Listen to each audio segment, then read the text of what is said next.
I'm Hamish McGowan. I'm Professor of Atmospheric Sciences at UQ, and here we are on the banks of Ross Creek out in Cleveland.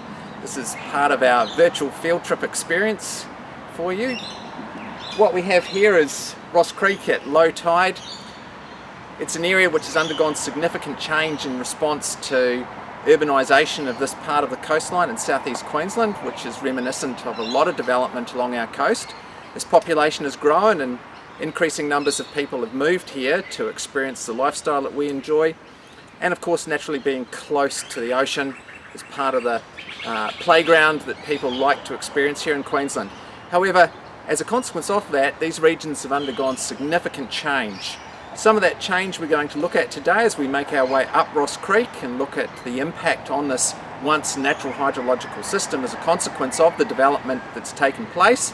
And then it'll be explored a bit later in the field trip when we look at the impact of urbanisation on former agricultural systems and land use change there, as once highly productive soils and associated agricultural regions have been transformed into urbanised estates to accommodate this rapid population growth in the region. Here at Ross Creek, what we have is a natural system that was modified, as I mentioned earlier, principally to account for the movement of water through a region that was undergoing urbanisation. So as we'll see, the channel of Ross Creek has been straightened and widened to accommodate the large volumes of water that report here very quickly, particularly during our summer when we have high intensity rainfall events. As we look around, we have landscapes that have been transformed from natural surfaces associated with coastal wetlands, woodlands and agricultural systems through to those where we have now buildings with impermeable surfaces, driveways, tiled roofs and so forth. So when it rains, the water reports off those surfaces very quickly to these systems. So to mitigate the risk to people and property from flooding, these natural systems have been widened, straightened, and vegetation was typically removed on a regular basis to keep the channels open to allow that water to report to Moreton Bay in a very quick period of time. Out to our east, at the mouth of Ross Creek, we have Raby Bay Canal Estate, a deep water canal estate that was formed in the early 80s through to the 90s as a consequence of change associated with conversion of mangrove and mudflats to a deep water, high value canal estate. So there's been significant environmental change there.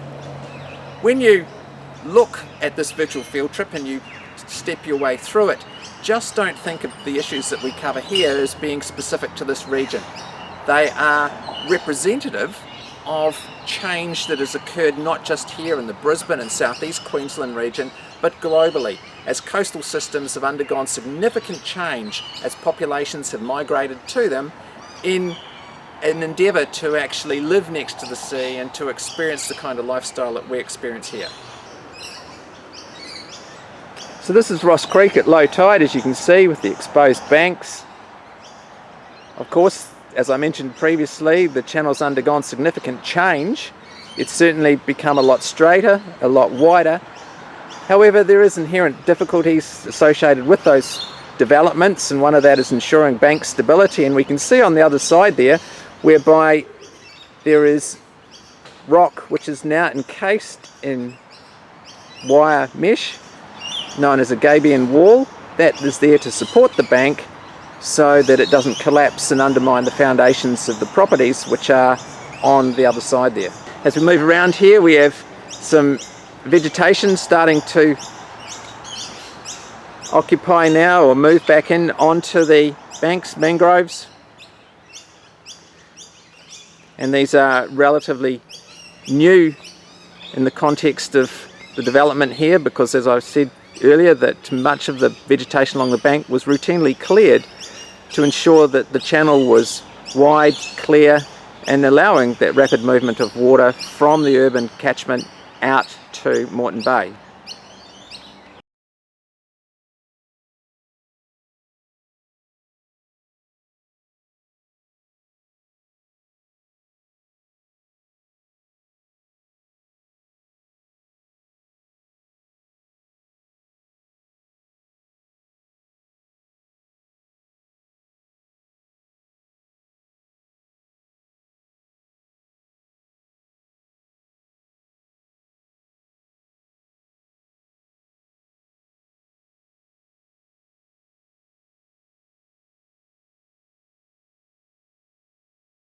can actually build that in. Good idea. Yeah, because that's something we So don't this- normally do on a field trip.